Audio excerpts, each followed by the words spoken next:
Good evening, Titan Nation. How's everybody doing today? Welcome into another edition of Titans and Truth. I'm your man, Chris, aka Blue Enforcer, and we are going to have a very good episode here tonight, live here on YouTube.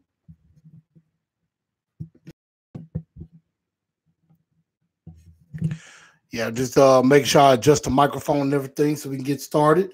And excuse me. So hopefully everybody coming in. If you're on Facebook, if you're coming from Facebook or Instagram, definitely glad to have you with us this evening. And spread the word to your friends. Spread to anybody that's a Titans fan. Let them know there's a live stream going on and that they can join in on the fun as well. Definitely hoping for a nice sized audience this evening. AZ Mick as usual coming in first. How's it going? Welcome in. We're going to get started in just a quick second.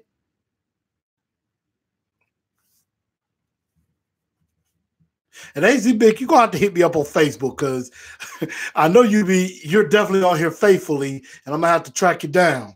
So, but we're going to get started in just a minute, just waiting on a few more people to show in, and we're going to get this thing going. So, I want to quickly get, of course, a shout out to Craft Gasmet Creations.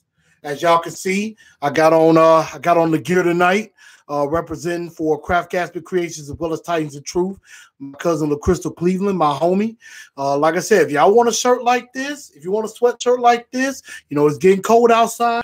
Or if y'all see me in my gray hoodie, you can get one of those too. You know it's about to get cold, and you know how we don't like some of them cold weather games, and I know some people do love those cold weather games.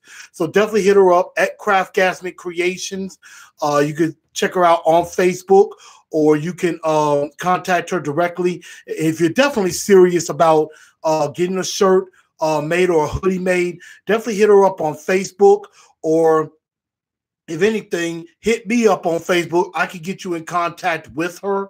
I can give her your information and definitely get that going for you. So definitely hit her up.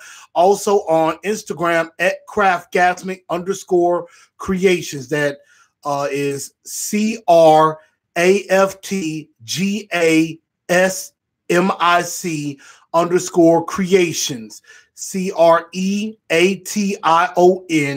CREATIONS. So definitely check her out there on Facebook, Instagram. Definitely hit her up on that. And you can definitely hit her up, LaCrystal Cleveland, on Facebook if you're serious about getting a shirt or sweatshirt or a hoodie of Titans of Truth. So definitely hit her up for that. But glad to see everybody in here. And like I said, we got a chat going on, so definitely comment. As you can see, AZ Mick, always the first one in. So feel free to say something to me, and we'll definitely get things going right now. And also, if you got some questions for Pick My Brain later, definitely put them down, and I'll definitely try to answer as many questions as I can. And you know, that's one of the best segments of the show is Pick My Brain. And also, get your nominations in for the Two-Tone Blue Star of the Week, and also your Dunce of the Day nominations. So get those in, and we're going to announce who those are at the end of the show with that. So we're definitely going to talk about that. And last but not least, I'm losing my train of thought for a second. Oh, by the way, we're going to get into that. Wrapping up the Cowboys game. What did y'all think of Kevin Byard's celebration on the Star? I'm going to give my thoughts on that in just a moment. So just giving y'all a rundown of the lineup for tonight. So, you know, we're going to wrap up the Cowboys game. If y'all haven't seen my post-game show, it is on here on YouTube already. It's just a post-game recap. So under the channel, you can just find that episode. It'll probably be between episode 70 and this episode. So definitely look that up, and you can watch my full recap of the Dallas Cowboy game. I'm really not going to go a lot into the Cowboy game. You can watch that episode and listen in about the game itself as I recapped it after the victory. But again, check out Craft Gasmet Creations and show us some love. and everything. So again, welcome everybody in this evening on this live edition of Titans and Truth. And like I said, we got this chat going on. So talk to me. Don't be afraid to talk to me. You don't have to just watch. Just comment to me. So we'll definitely have a good conversation. We're going to definitely have a very good show. But let's just quickly wrap up the Cowboys game. One thing I definitely want to talk about is I'm going to give an honorary Dunces of the Day award. This is not the official one that I'm not going to give at the end of the show, but I want to I definitely want to talk some crap as far as the national pundits, the national media. Now, with the exception of Good Morning Football, even though they talked a little bit more about the Cowboys, but they did show some love to the Titans as usual. So I don't really ever have anything bad to say about Good Morning Football.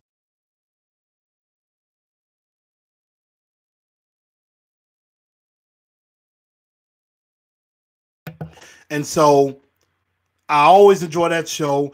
But of course, you hear shows like First Things First with Chris Carter.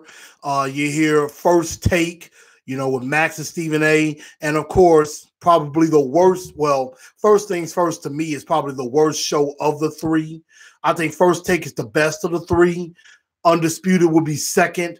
And then third, of course, is First Things First. Good Morning Football rules over all of them. So, I mean, that's not even a question. But, of course, each of those shows all did the exact same thing.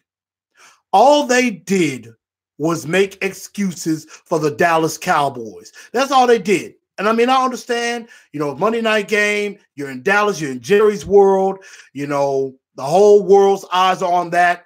They are America's team. And of course, have probably the biggest fan base in all the free world. So of course, everybody's going to talk about them. But, the ESPN broadcast, especially with Jason Witten, up there, it seemed like all they were trying to do was beef up the Cowboys. Excuse me. All they were trying to do was be biased toward the Dallas Cowboys and basically was not even trying to talk about it. So, we had to do it on the field, which we did. We had to represent. We had to take care of business. We had to kick butt. And that's exactly what we did to the tune of 28-14. And so we kind of embarrassed the Cowboys in their house. This was probably supposed to be, the big game where Dallas gets it back together at our expense. They were supposed to be the team that gets back on the right side and us just fall further into mediocrity and obscurity, and they don't have to talk about us no more.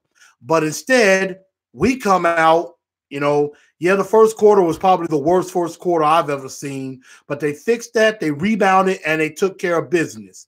And, in the end, the last three quarters, I absolutely enjoyed it. It was a beautiful thing to see. And it was great to send a lot of Dallas Cowboy fans home crying and upset.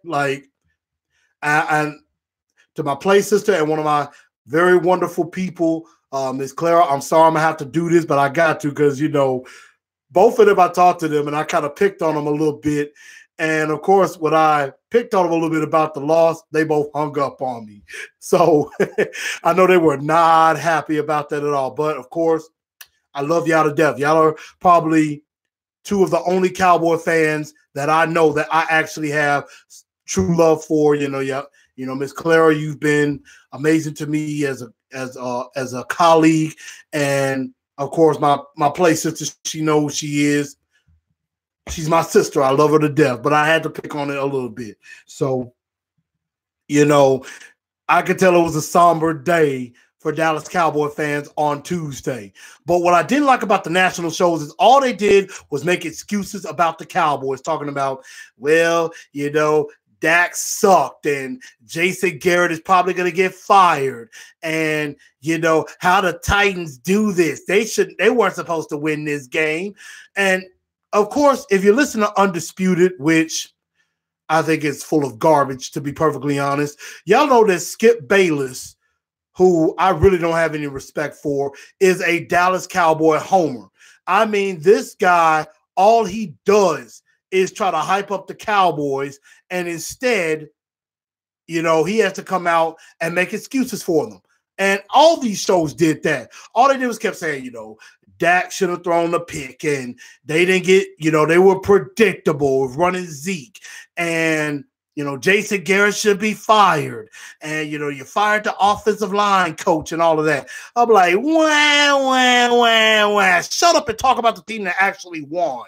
Come on, y'all. So I have to give an honorary Dunce of the Week award to all of those shows, to First Take, First Things First, Undisputed, all that stuff, because all those shows were lacking on Tuesday. And it was, it was kind of nice to see all those shows trying to make excuses for the Dallas Cowboys. And I mean, they wouldn't even mention us at all. They wouldn't even mention the team that actually won the game. And I mean, that's and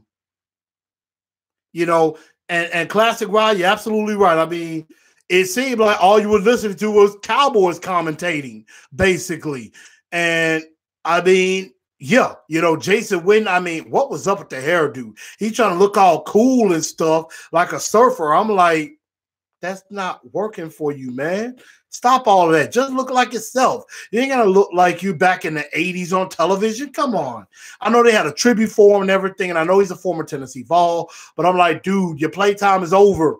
Be objective, not subjective. That is your job as a broadcaster. Yes, I'm a Tennessee Titan homer, but I'm going to tell it like it is on this show. Y'all know it. That's why it's called Titans and Truth. Keyword truth. Because, hey, if this team is doing well, of course I'm going to, I'm going to toot my horn for them. But if the team is not doing well, of course I'm going to criticize. And I'm just going to tell the truth like it is. So I didn't like how all those shows just made excuses for them. So enough about that. Enough about them. I've spilled enough of that. And D09 Motivation saying we embarrassed them, but it didn't feel like we did because everybody wanted to talk Cowboys. Absolutely. It just seemed like that's what they wanted to do, was talk bad about the Cowboys, and didn't even talk about the team that actually won the game. But hey, on my post game, that's exactly what I did. We talk about the team that actually won the game, the team that actually went to 4-4 and not 3-5. That's what it's supposed to be about. Objective. That's why I love Good Morning Football on NFL Network instead of all them other channels I don't even waste time watching. So shout out to Good Morning Football, Kay Adams, Nate Burleson, Nick Strager, and Kyle Brandt. Shout out to them. So that's fine with that. And that's cool. And Classic Rod said Witten was going bald. Looked like he had a hair transplant. It did look like that. It just, I wish I could put a picture up from that game. If anybody could put a picture up on that, just put it up on the TNT Enforcers page. We could all laugh at it together. So that would be cool. Of course, Jameson says, hey, National, not talking about the go. We need it in order for the poor usual. Not exactly sure what you're saying there, but yeah, they weren't really talking about us much. So, that's that on that. But that's basically the wrap up on the Cowboys game. Hey, we got the win. We're at 4-4. 4-4 looks a whole lot better than 3-5. I tell you that, because Dak looks sad at the press conference, and Jerry Jones didn't really have a whole lot to say. He basically said, I'm sticking with Jason Garrett at least to the end of the year. But it looks like Jason Garrett, it's inevitable. He's going to get fired at the end of the season unless something miraculous happens in Dallas. But not a good day down in Big D with that. So now let's get back to the important issue. The Tennessee Titans themselves with the big victory and everything. So it's time to put out nominations for the Two-Tone Blue Star of the Week. I have a few nominations, but y'all are free to add in your thoughts and your nominations as well. I had a couple of nominations there, and AZ Mick, of course, coming out with Two-Tone Blue Star, Matt LaFleur, and it's interesting that you say that. Because he is one of my nominees. Matt LaFleur probably called the best game of the season so far. I mean, the Eagles game was good, but this one was better, in my honest opinion. And for the most part, he called a pretty decent game in London as well, but the execution wasn't all the way there.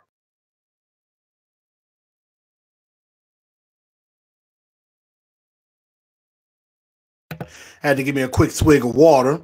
But yeah, definitely Matt LaFleur is one of my nominees right there. Also, Marcus Mariota had a very, very productive evening, 240 yards, 3 total touchdowns, 2 touchdown passes, and the rushing touchdown to clinch the game for him. But I mean, Marcus looked as poised as I've ever seen him this season. He seemed like he was fully healthy.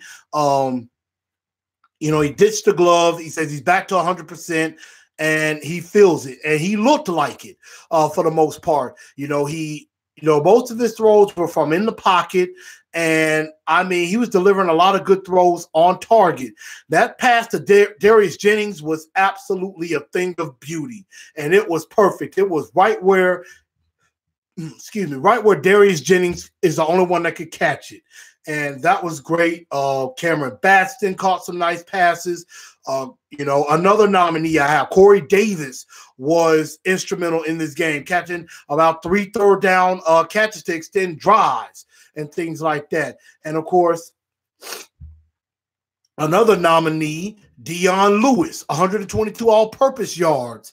And the touchdown on the screen pass. And then he had another screen pass that extended the drive as well.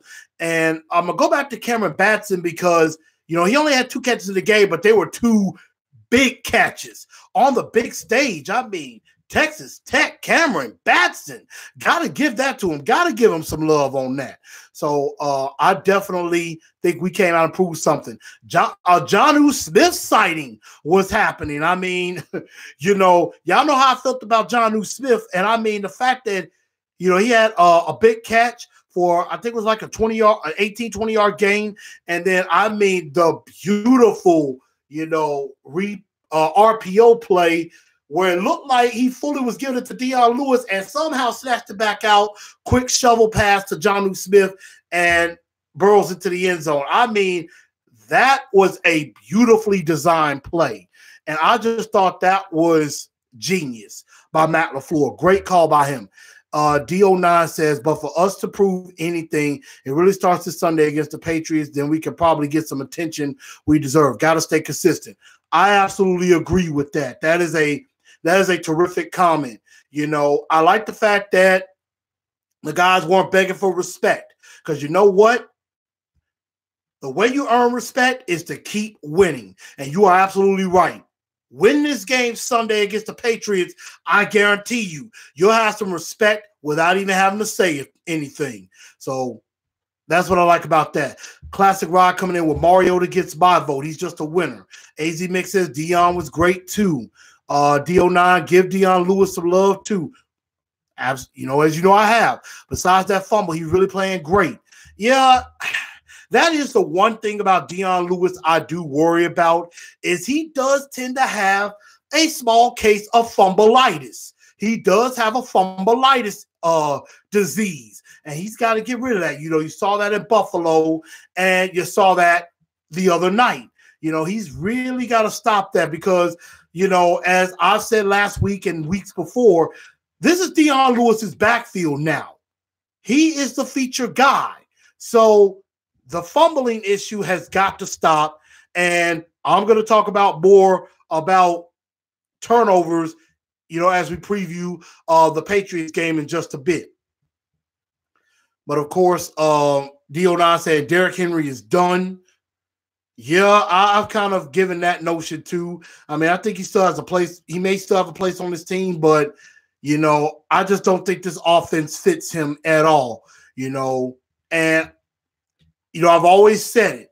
You got to make the offense fit the players, not make the players fit the offense. I think in Derrick Henry's case, he's trying to they're trying to make the offense they're trying to make him fit the offense when the offense doesn't fit him, in my honest opinion.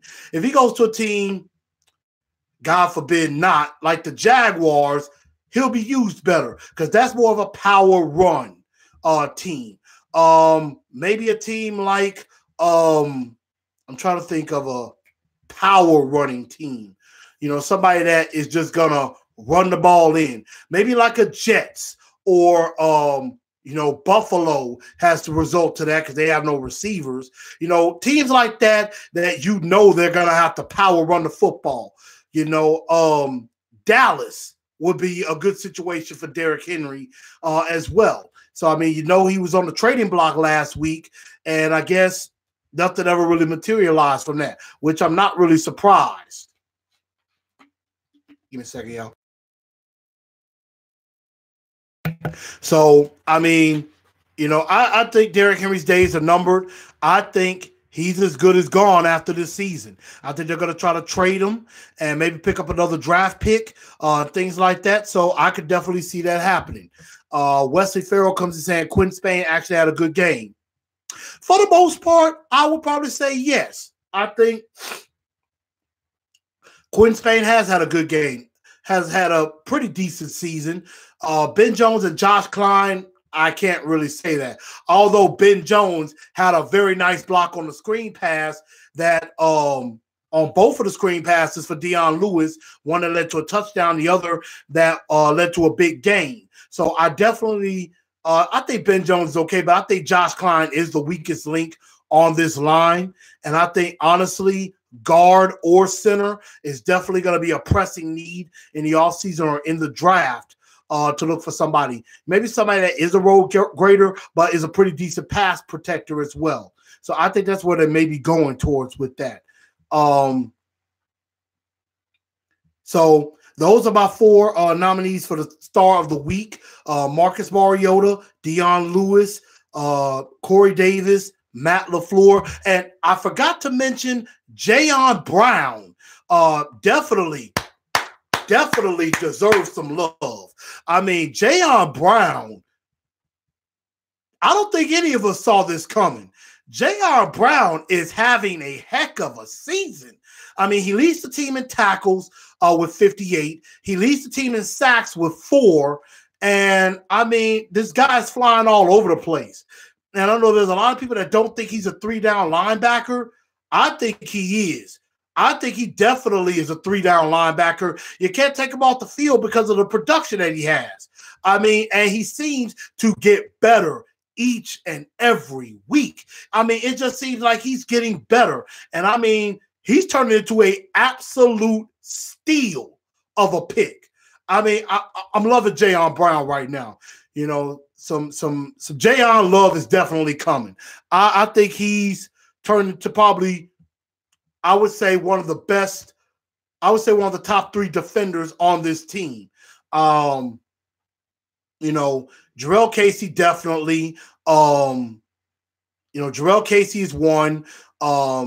Kevin Byers another, and Jayon Brown. Now, don't get me wrong, Wesley Woodyard is an integral part of this defense, and I like what Adoree Jackson has done so far too. But Jayon Brown has stepped up big time, and you know he is turning in what I think could be a Pro Bowl caliber season. I think he's going to hit 100 tackles this year. I really do. I think he's going to get to 100 tackles, or at least close, somewhere in the 90s, close to 100. But I like his trajectory. It's going way up. I definitely feel that. So, Demotivate said, what's up with Brian Orakpo? He's not getting any pressure on the quarterback.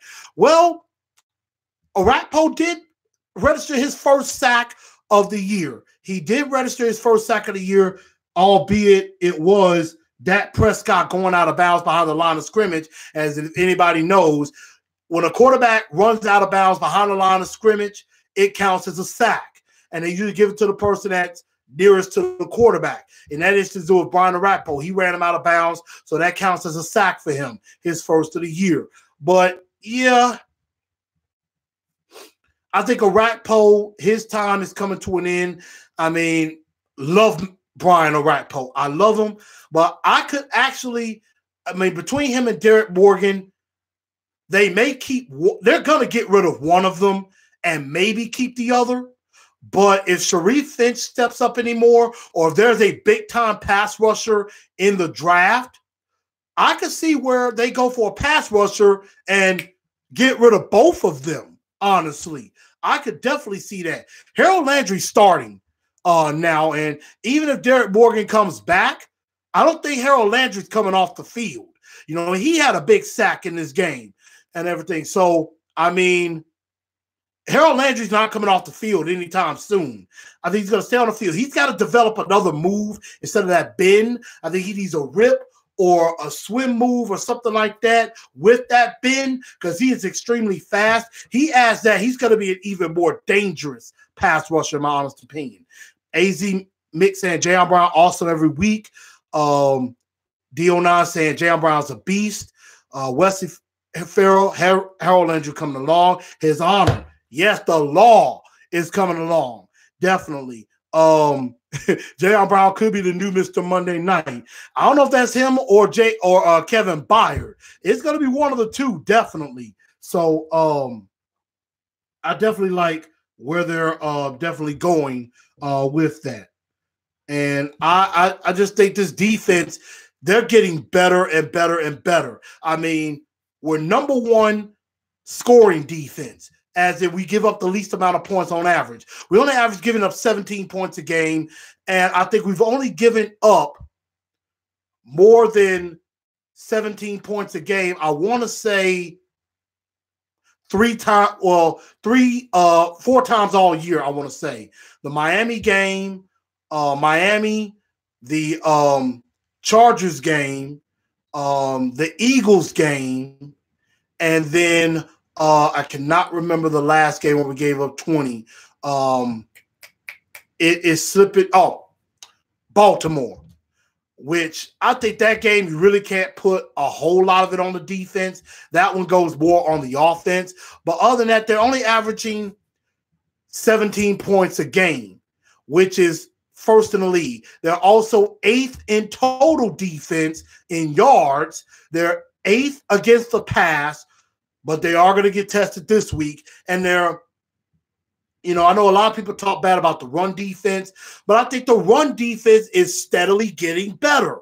The run defense has climbed up tremendously. Since the beginning of the year, they've climbed up about 10 spots. You know, I remember early on in the year where, especially around the Buffalo game and the Baltimore game, they were like 26. They've risen to about 16 now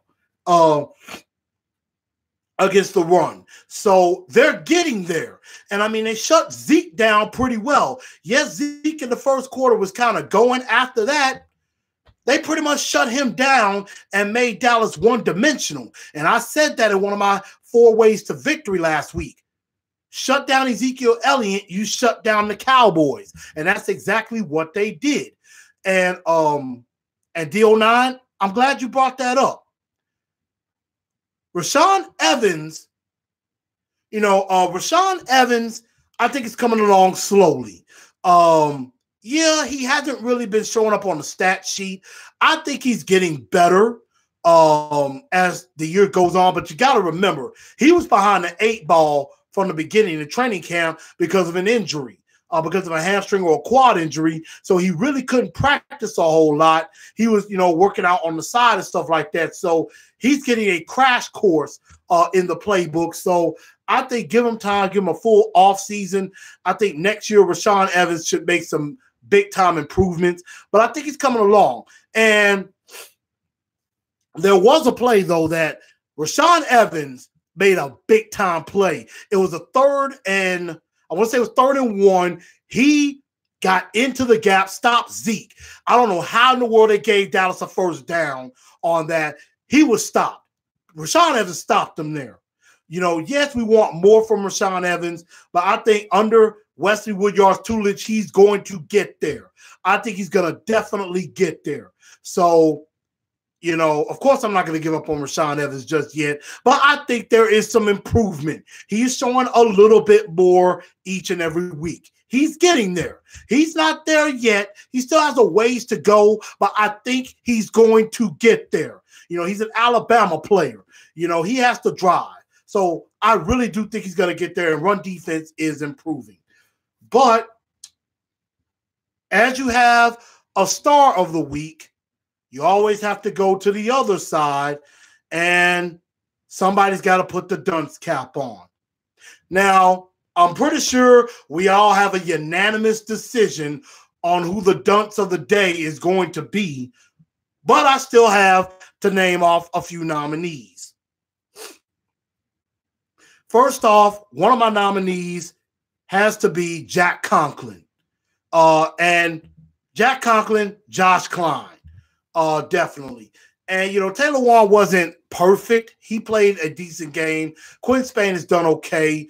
But Jack Conklin on a couple plays, DeMarcus Lawrence whooped him. I mean, DeMarcus Lawrence was having Jack Conklin's lunch for quite a bit of that game. And then I noticed he was out. I'm thinking, hold up, did Jack get hurt or something or anything? But he's in concussion protocol. I don't know how that happened or anything like that. Maybe it was on that fumble play. But he's in concussion protocol right now. I don't know if he's going to play in this game. But Dennis Kelly came in and did a very, very, very good job. But I do have to say, Jack Conklin, definitely a nominee. Josh Klein, goes along with him. I had Derrick Henry on the list, but I kind of took him off because, he had some effective runs. He did score the touchdown, but I said that because Dion Lewis is taking over. This is his backfield. So, this is his backfield now. But back on Jack Conklin, and T-Swag brought up exactly what I was talking about. His steps look hurting. I don't think Jack Conklin is fully 100% back from the ACL injury. I think he came back at about 70, 80%. I don't think Jack Conklin is fully 100% healed from the ACL tear. And, used to be in, especially in the NBA and stuff like that, when somebody tears an ACL, they're automatically out at least 12 months. At the very least.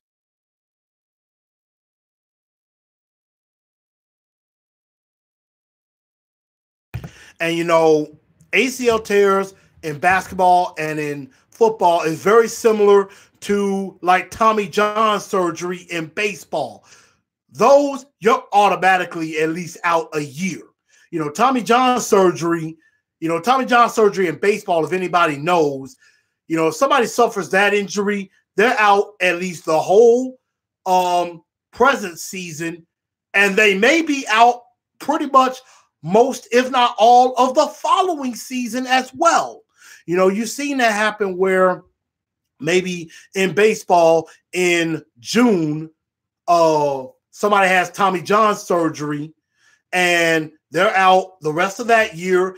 And most people report that, let's say, for example, this past season, somebody gets hurt in June, have Tommy John surgery, they're out the rest of this season, and most likely are out all of the following season of 2019, will be out all of next season as well, recovering from that. That is a long-term recovery injury, and ACL tears are close to that. Now, some people bounce back in about 7 to 9 months. We all know Adrian Peterson did it, and everything. So, Adrian Peterson came back after like 7 months. He was aggressive. And I think Jack came back after maybe 9 months. And maybe he came back about a month or two too soon on that. So, maybe he came back too early. I don't know. But it's definitely something we're going to have to monitor with that. So anyway, I had to put that on there. But, of course, the obvious nominee for Dunce of the Day, and I think we're all in agreement, probably is the winner. I shouldn't say winner. And I'm even going to go ahead and give this out because it's pretty unanimous. The Dunce of the Day has to be, once again, Malcolm, the $61 million mistake, Butler. I'm starting to realize Belichick was right for benching him. And maybe play on the field is a reason for that. Because, I mean, Malcolm Butler just looks horrible. I mean, he sucks.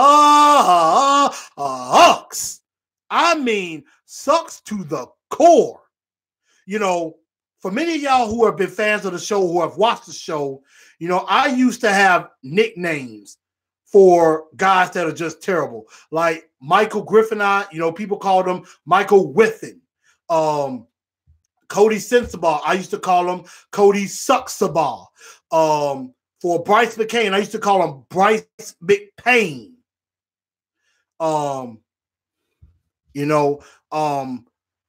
Parrish Cox, I forgot what I called him. He sucked so bad, I didn't even need to come up with a name. His play on the field did that. But with Malcolm Butler, I call him the $61 million mistake, because that is exactly what he is. That will turn out to probably be the worst free agent or draft thing John Robinson has ever done in his tenure as Titans GM. Big time mistake. Classic Rod says J-Rob deserves the Dunce nomination for the Butler deal. Now, I'm going to save that more towards the end of the season when I do my end of the season review. But J-Rob could get some Dunce of the Year consideration because some mistakes are being made by him. And it's starting to show. You know, we saw this with Kevin Dodd. You know, Derrick Henry is looking like he's going down that road. At first with Jonnu Smith and Taywan Taylor, even though Taywan Taylor had a decent game before he went out with an injury. And we'll see if Jonnu Smith can duplicate what he's done. But yes, Malcolm Butler is definitely the dunce of the day, without question. Classic Rod says dunce of the day. Dunce of the Year award, Malcolm Butler. AZ Mix said Malcolm Butler. Demotivation saying Malcolm Butler. Butler has to show up this week against his former team, especially when he got benched. AZ Mix saying LaShawn Sims should start. Tighten Up says, I concur. I agree with that. I think LaShawn Sims deserves a look, but if y'all go back and listen to Mike Vrabel's press conference from yesterday, he basically shot that down. He basically said, I'm sticking with Malcolm Butler. LaShawn Sims is not as good as Butler to get on the field right now. And I honestly felt like, I'm like, Vrabel, what are you saying? Are you kidding me? I mean, that was really a slap in the face to LaShawn Sims. He kind of basically insulted LaShawn Sims, without saying it to his face. I didn't like that. I mean, I'm like, did you see the same game we were seeing? I mean, Malcolm Butler is falling for everything, hook, line, and sinker. I mean, both of the touchdowns were given up by Malcolm Butler. And he fell for the double move multiple times. I mean, it seems like he gets caught looking in the backfield at the quarterback instead of concentrating on his man. And I know for a long time I've said, turn your head and look for the football. Yes, turn your head and look for the football at the last second when you know the ball is coming, when you feel the ball is coming. You don't look in the backfield at the start of the route because that gives the receiver a chance to get past you because the receiver is knowing, okay, he's not even focused on me. He's focused on the quarterback, so I can get behind him. And there were a bunch of times where Amari Cooper, he went inside like he was going slant and then quickly got back out in the out route. And all Malcolm Butler was doing, he got turned all which way but right. And then Allen Hurns. How Allen Hurns do that double move on him? That Malcolm Butler should be ashamed of himself for that play. I mean, he fell hook, line, and sinker for that move. And that was embarrassing by itself. Amari Cooper doing that to you, I'm like, hurts, but Amari Cooper is that damn good, in my opinion. But Allen Hurns doing that to you? We've seen that all year. And here is a telling stat. I got this on Twitter. I got this off of Twitter on Bleacher Report. I forgot who mentioned it, but it was somebody else who mentioned it. The Tennessee Titans have given up 14 total touchdowns, 3 rushing, 11 receiving. And 2 of those rushing touchdowns were against Baltimore by themselves. Other than that, in the other 7 games, they've only given up 1 rushing touchdown, and they gave up none to Zeke. Out of 11 touchdowns, Adoree Jackson, LaShawn Sims, Logan Ryan, Kendrick Lewis. Guess how many of those 11 have those 4 combined given up?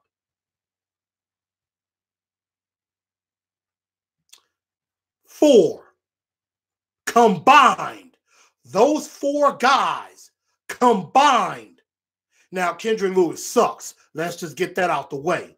But those 4 guys combined have given up 4 touchdowns on the year. Combined, 4 guys. How many has Malcolm? And of the 11, if those guys have only given up 4, that means Malcolm Butler alone has given up 7 touchdowns by himself out of the 11. That's embarrassing. That is embarrassing. Of course, K-True coming in saying Malcolm Nnamdi. Yep, Nnamdi Asomugha was very good with the Raiders. Goes to the Eagles, sucked. Remember how the Eagles had that dream team? They went and got everybody. They thought they were putting a dream team together. All of them did not look that great. Nnamdi Asomugha was the worst. He looked horrible. He had Asomugha. I think he had, I want to say Dominique Rodgers-Cromartie was part of that too. And I forgot the other guy, but they were terrible. They were terrible. And so that was bad. You know, T-Swag said, you can't win them all. J-Rob, light years ahead of what we had. Remember Webster. Valid point. Valid point indeed. I mean, Rustin Webster sucked at his job. The only thing he got right was Delaney Walker. Only thing he got right was Delaney Walker, and no, that might have been Ryan Fell who drafted Jarrell Casey. But Rustin Webster blew it because he could have had Peyton Manning and Mario Williams. He could have Peyton Manning and or Mario Williams, and instead they were focused so much on Peyton Manning that they couldn't even get Mario Williams. Mario Williams wanted to come here. Mario Williams wanted to come here and not go to Buffalo, if y'all remember that. Tighten up saying we should have gotten Bruce Irving. He's perfect for our 3-4 scheme. Yeah, we just came off of a game. Falcons beat us to the punch with that. And, of course, Dez Bryant goes to the Saints. Enough about that. Malcolm Butler has allowed the 4th most yardage in the league. That's true. He's like the 82nd worst corner in the league, and we finished better than them. K-True, I'm trying to see who is them. Clarify that for me. But yeah, Malcolm Butler stinks. He sucks. He should be benched. LaShawn Sims should get a look. But I don't think they're going to do it because they got to have faith in Malcolm Butler because John Robinson shelled out a lot of money for him. And if I'm Malcolm Butler, I'll be like, look, restructure my contract because I have not lived up to the money. And, yeah, Dream Team Eagles went 8-8. Yeah, you're right. Absolutely right. We did finish better than them. But absolutely, dunce of the day, Malcolm Butler, hands down, no questions asked. Okay, so we're about 44 minutes in. Make sure y'all share this show out to everybody. Let everybody know. Spread the word about this so that everybody knows what's going on. And, of course, for people who might have missed the show, they can review it. So if you're just now joining me and everything, you know, we talked about the Cowboy game, wrapped it up. Craft Gasman Creations, go get your Titans and Truth shirts. You know, the star of the week, we'll talk about that at the end of the show. But now let's get on to previewing our next opponent. Of course, in the title, I said this is Pat/Enemy week. As most of you do know, and maybe some of you don't know, I hate the Patriots with a serious passion that burns deep in my soul. The New England Patriots is the one team in all of sports that I hate the most. Tom Brady is one of the top 2 players I hate the most. The other being Russell Westbrook of the Oklahoma City Thunder. And tighten up. We're going to get that to pick my brain before we wrap up the show. So thank you for the question. But yes, I hate the Patriots with a passion that burns deep in my soul. I know my best friend Philip, his wife Joy, I know she loves the Patriots. I know some other people who are friends of mine who love the Patriots. My boy Zach loves the Patriots, him and his wife. That's a Patriot household. And I'm like, sometimes I hate going over to his house because I know it's nothing but Patriots all over the place. But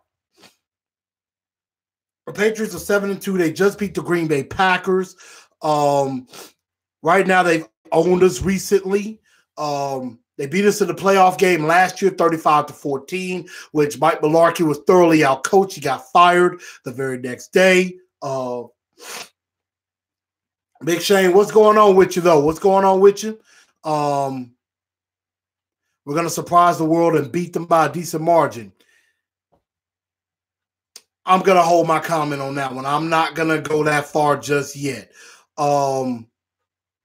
Let's see. D got a question. I kind of wonder how he'll do the Patriots win like this every year. It's crazy. They got to be doing something behind the scenes. Patriots win like this every year. You know, T-Swag disowned them. Yeah, other people need to disown the Patriots. I hate them. I absolutely hate them. And I love the Michigan Wolverines, as some of y'all probably know, and everything. But Tom Brady, biggest mistake Michigan ever made. Can't stand them at all. But anyway, you know, the New England Patriots coming in 7-2. Here are their rankings. Offensively, they're 8th in passing. These are in total yards. 8th in passing, 9th in rushing, 4th total offense, and they're 4th in most points scored. They average about 30 points a game. So we got our work cut out for us. You know, we're 8th against the pass. They're 8th passing the football. We're 16th against the run. They're 9th in running the ball. They're the 4th best offense. We're the 8th best defense. They're 4th in points scored. We're number 1. We're number 1 in most points, in least points allowed. So that is going to be a focal point. You know, they may move the ball on us, but we got to keep them out of the end zone as much as possible. The more you see Steven Gostkowski on the field, the better for us. You don't want to see Tom Brady throwing touchdowns. And I'm hoping from the injury report, Gronkowski was limited. Pray to the football gods that Gronk does not play. They have a bye week coming up next week. I'm praying he does not play. Of course, spoiler alert, he probably will end up playing somehow. But I hope to God he does not.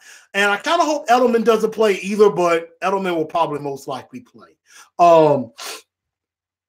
Defensively, don't let these numbers fool you. They're 28th against the pass, which we're one of the worst passing offenses in the league, but I think we're starting to find our stride.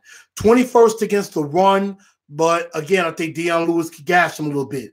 28th in total defense, and I think our defense is starting to click, even though we're one of the worst defenses in the league. And then, of course, 15th in points allowed.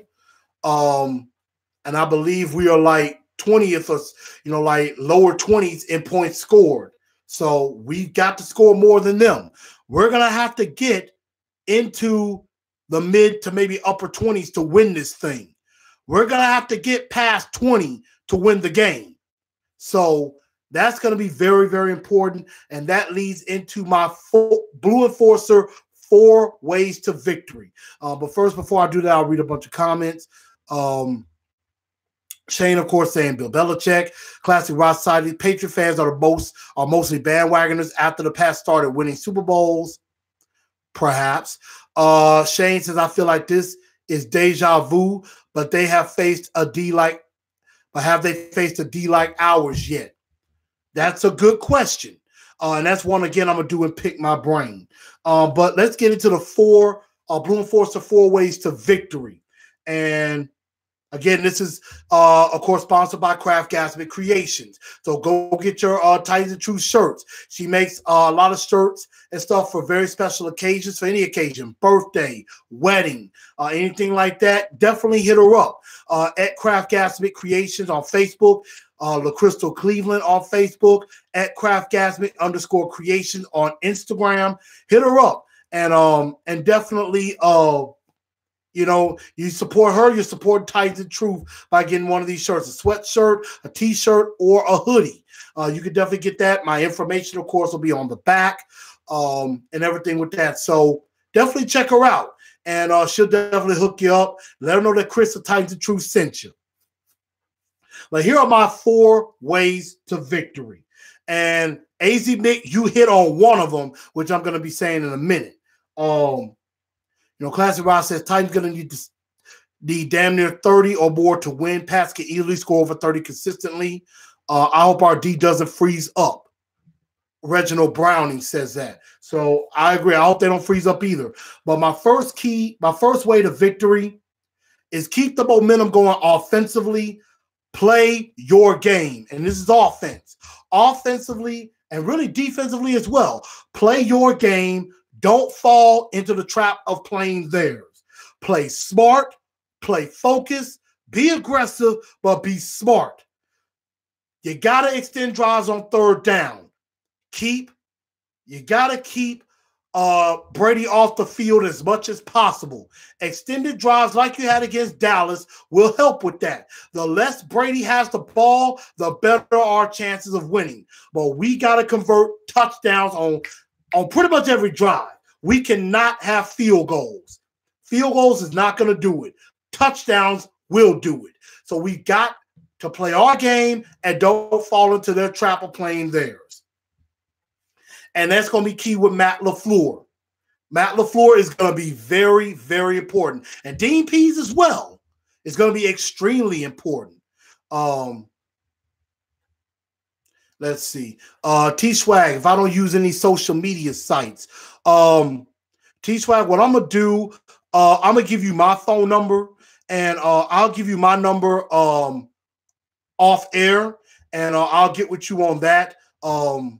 So you don't use any social media. So, yeah, I'll give you my number off air, or you could give me your number off air in the comments section, and then I'll delete it and stuff like that, and then I'll give you a ring and stuff like that, and I could get my cousin with you on that. So I'll definitely help you out with that. So, like I said, comment after the show. Anybody else, get me your information.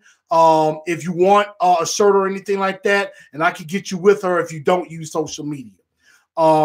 Number 2, and AZ Mick brought this up, and this again, Matt LaFleur is going to play a key part in this. No turnovers. We survived that against Dallas with 2 bad turnovers in the first quarter. Can't do that against this team. They will destroy you if you turn the ball over. You got to play a damn near perfect game, damn near flawless. You can't make mistakes. You cannot miss. You know, Coach Gaines in Friday Night Lights said that to his team when they were in the championship against the Dallas Carter Cowboys. He said, you cannot make mistakes against a team this good. And that is important. You cannot turn the ball over against this team, whether it's interception, fumble, anything like that. You cannot turn the ball over and give Tom Brady a short field. Because if you do that, he will bury you every single time. And you will put the defense in very bad situations. That's what happened last year in the playoff game. Kept putting our defense in bad situations, tired them out. Got to play a damn near perfect football game. And, you know, take advantage of, you can't give them any mistakes, take advantage of. Convert on 3rd down, just like you did. Like I said, touchdown, not field goals. Keep Brady off the field. Best defense is a good offense. A time-consuming offense can do it. Let's see. Chromosome said, do you think Deion Lewis be as explosive as he was Monday night? I'll answer that question in just a moment. And then number 3, defensively, we cannot play scared. We cannot be afraid of Tom Brady. A lot of teams try to play zone because they're afraid. They know that he can pick them apart. You know, he gets the ball out so quickly. You know, he only holds the ball for about 2 minutes. So one thing we got to do is everybody except Malcolm Butler can play aggressive. Be aggressive and launch an all-out assault. Launch an all-out assault on Tom Brady. Get after him early. Get after him often. Hit him. Put him on his ass. Excuse my language. Put him on his butt. You got to launch an all-out assault. You got to blitz him sometimes.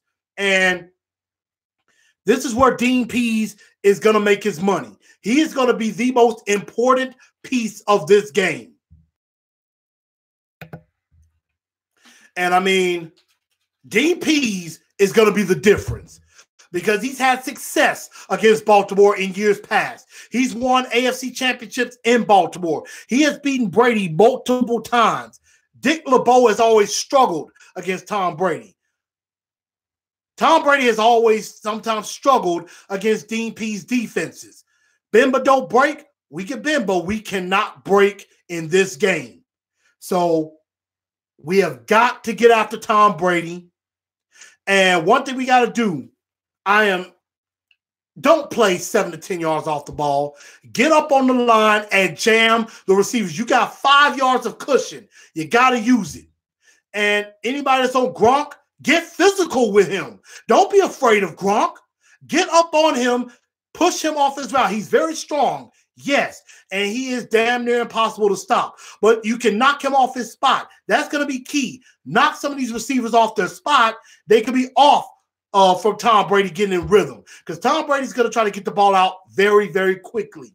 And if you're rushing the passer, you got to have one quick move. You cannot be just sitting there dancing with the lineman trying to see what Brady's going to do. You got to do one move. You got to come off the ball, either swim move, off the ball, rip move. You got to come off quick, and you got to know what move you're going to make on those offensive linemen. So you got to come with some moves to get past the offensive lineman to get to Brady and sack him. That's what they're going to have to do. You know, I played football in high school. My move was a swim move. That was going to be my move to the outside shoulder. And that way, I don't break contain. I keep my outside shoulder free. And then I'm able not to break contain. If the play gets outside, I can keep them in the pocket and let others finish them off. But you got to have one quick move, whether it's a swim, whether it's a rip, whether it's a quick bull rush, bull rush, swim, bull rush, rip. You got to make it quick because Brady is going to go bang, throw. Less than, he gets rid of the ball in about 2 seconds or less. So we got to get to him and we got to hurt him. And, don't let James White burn you out of the backfield. You practice against a guy like that every single day in Dion Lewis. How you would try to stop Dion Lewis, you got to do that to James White.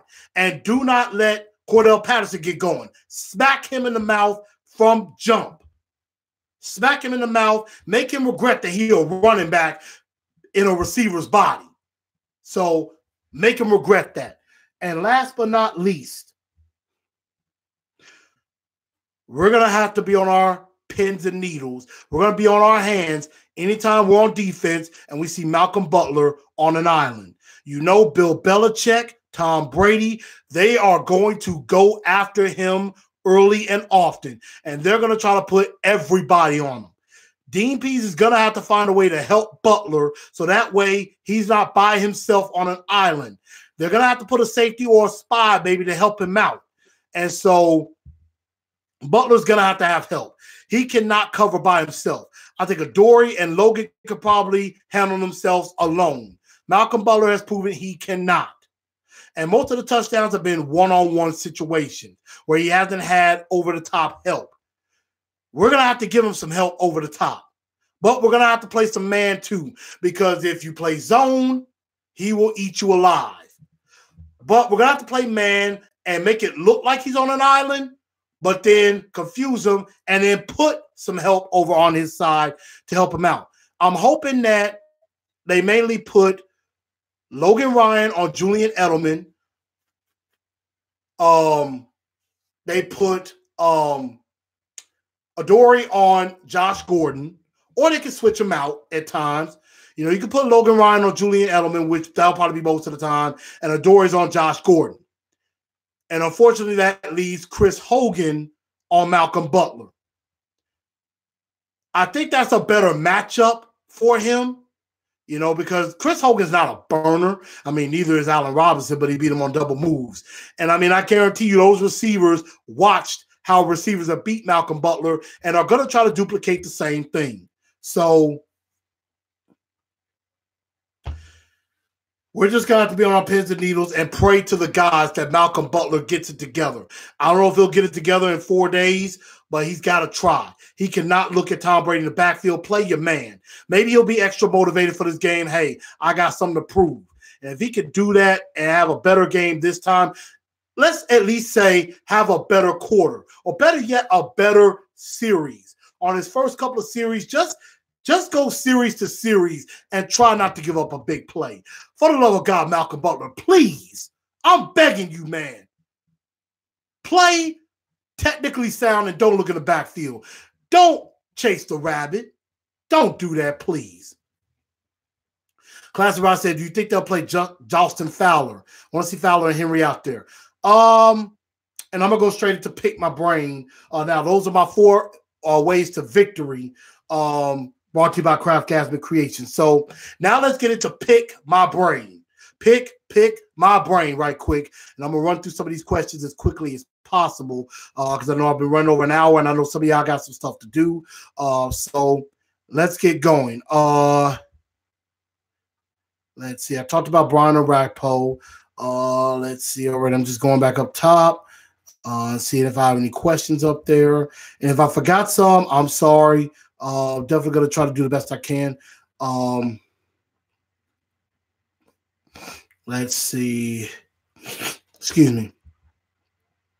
Let's see. Classic Rock says, I'm sad that Henry isn't used more and will most likely be done.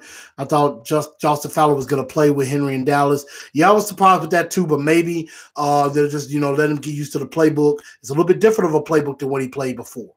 Let's see. Yeah, give me just a moment.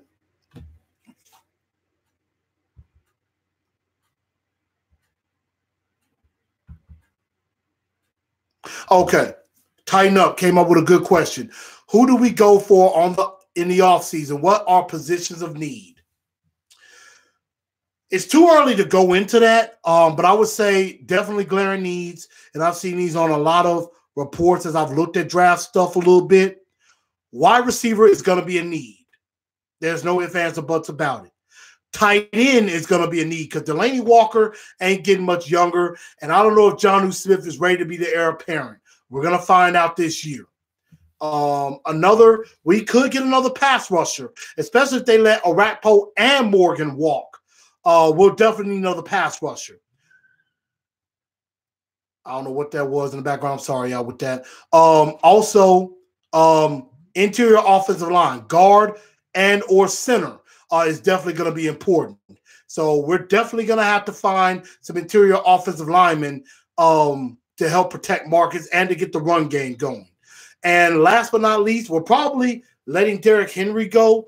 I think we're going to need a running back as well. Somebody that maybe not is a big bruising back, but somebody that can run between the tackles, but can also catch passes out of the backfield and can help in pass protection. Somebody maybe like a Bryce Love in Stanford, maybe a Higdon out of Michigan. I don't know if he's coming out. I haven't really looked at a lot of players coming out of college yet, but we're going to need those. Those, I think, are my 5 needs. Receiver, tight end, another pass rusher, interior offensive line, and running back, I think, are my top 5 needs. Let's see. How do the Patriots do this every year? Bill Belichick. He's playing chess while everybody else playing checkers. And if y'all listen to Jared and the GM, I was on there. I gave a comment. I said one thing that's going to be important with Dean Pease and Matt LaFleur, have a plan coming in. But you know Bill Belichick is going to counter and adjust to what you're doing. So then you got to have an adjustment for their adjustment. You got to be able to kind of outthink, try to outsmart Bill Belichick. Nobody really can outsmart him, but you got to try to somehow keep them guessing as much as possible. You have got to play your game and make them play your game. That's how we're going to have to do that. Let's see. Do you think Dion Lewis will be as explosive as he was on Monday night? Chromosome asked that question. I think Dion Lewis can be, but if anybody knows Belichick, he's going to try to take your best option away. I think he's going to try to put a spy to make sure Marcus can't run. He's going to try to limit Dion Lewis from doing any damage. And when that comes in, you got to have some other special ways to get Dion Lewis the football so that, again, adjust to the adjustment. You have a plan. He adjusts to you. You got to adjust to that adjustment that Belichick makes.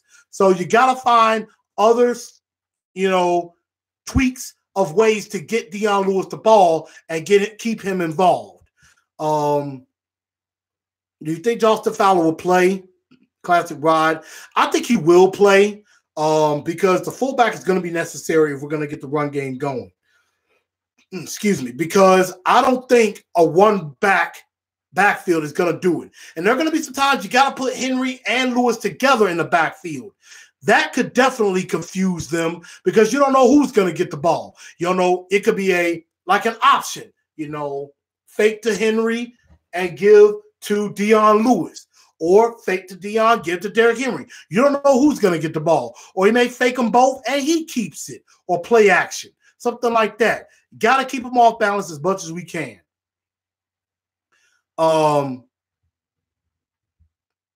We don't need Butler on Josh Gordon. I agree with that because Gordon will eat him alive. Do you think this upcoming game will be a statement game for the Titans? Will they be consistent from here on out?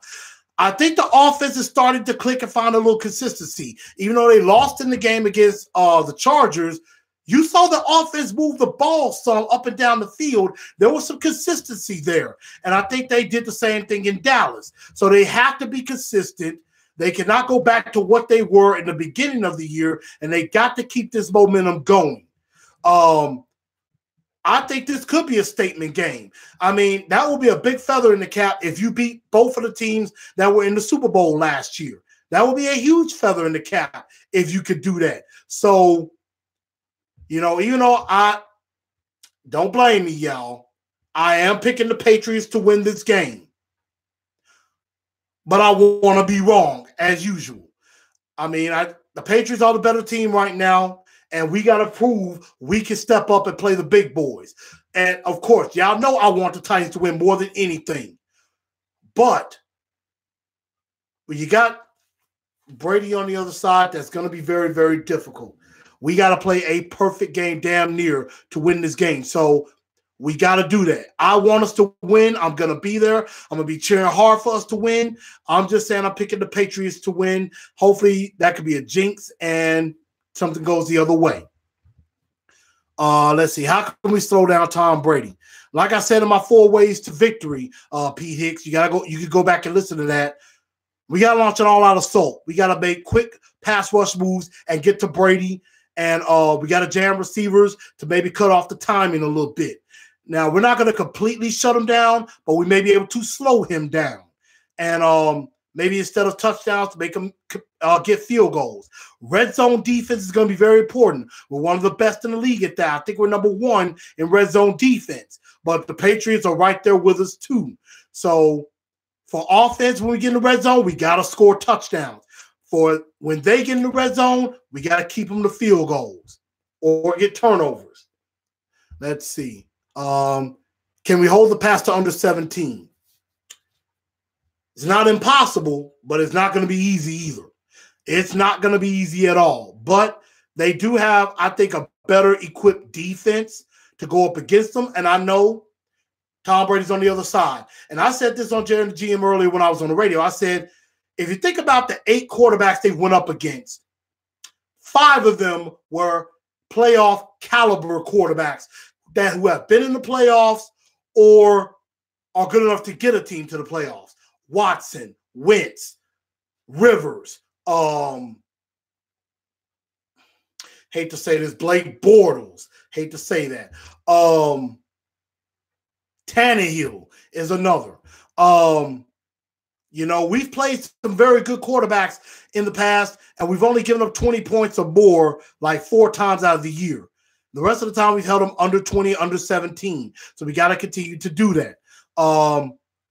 We have to close the gap on Houston. Their wins are not impressed, aren't that impressive. Yeah, we got to keep winning, and hopefully next week, and we got to win this game with Houston on a bye week. That way, and if they lose to the Redskins and we beat the Colts the following week, 6-4, 6-4, that matchup on Monday night could be for the division title.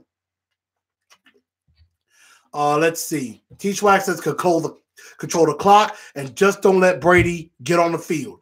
Like I said, go back and listen to my 4 ways to victory. I mentioned that. Control the clock, long sustaining drives, and keep him off the field. Best defense is a good offense.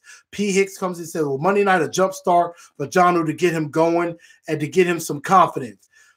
Marcus basically has given a little vote of confidence to Jonnu Smith in his press conference, I think today. He says, I believe in Jonnu. And he was like, with the shovel pass, I kind of owed him one because I missed him on a pass earlier in the game because he was wide open. And he was like, I owe Jonnu Smith one. And so he got back to him for the touchdown. So I think the confidence is kind of starting to grow with Marcus and Jonnu. I think the confidence with him and Tajay is there. I think the confidence is coming, is getting there almost with him and Davis. And I think Batson and Jennings are starting to gain a little bit of trust, but they have got to keep this going. They have got to keep the momentum going offensively. Yes, 5 to 9 minute drives. I agree. 3 and outs cannot happen. I mean, you don't go for it on 4th down. If you have to punt the football, play defense. I like our defense, but we got to have long sustaining drives. The longer we're on the field, the less Brady is on the field, and the more tired their defense gets. And in that way, we can pound them and finish them off. That's what we got to do there. So thank y'all for the questions. If anybody got any other questions, hit me up offline, either on here or at the Titans TNT Enforcers page or on Instagram at Titans_N_truth on there. But let's go ahead and end the show with my Blu Bombshell of the week. First off, the two-tone blue star of the week is Matt LaFleur. Called a heck of a game against the Dallas Cowboys. He's called a good couple of games.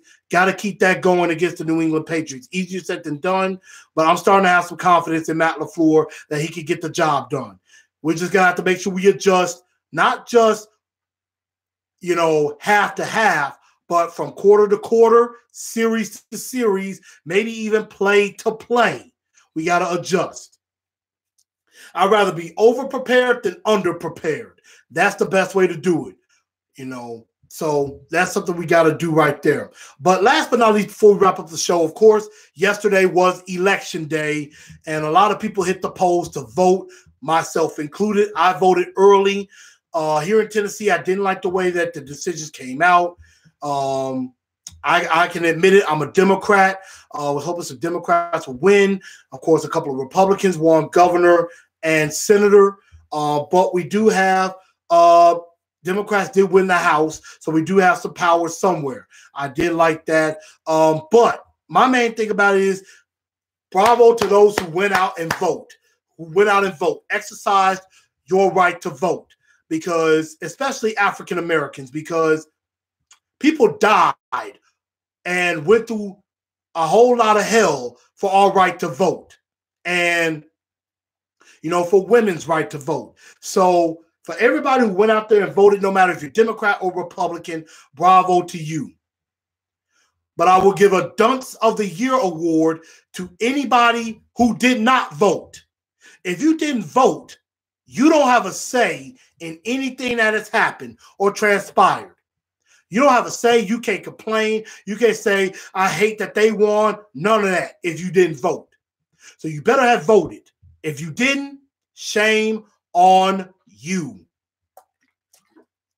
That ain't right. I don't care if you're black, white, Latino, Italian, French. I don't care. Asian, it doesn't matter. You should go vote for any election. Anything that's happening in your city or town or state or in this country, you got to go vote on it. Whether you're with something or against something, have a voice on that. So that's something that's very important. But guys, I know I've ran way over and talked your heads off. Everybody, make sure y'all go follow, subscribe. Let me know what you think of the show so far from all 70 episodes. Am I doing good? Do I suck? Let me know what you think. How can I improve? Let me know. I accept constructive criticism. Let me know what you think, y'all. But I thank y'all for tuning in to Titans and Truth. If you come to the game on Sunday, I'm going to be wearing my Titans and Truth gear, my hoodie. May wear my mask too. Come find me. I'll be in section 143. I'm going to holler at y'all. I got to go get something to eat. My voice is dry. Love y'all. Peace.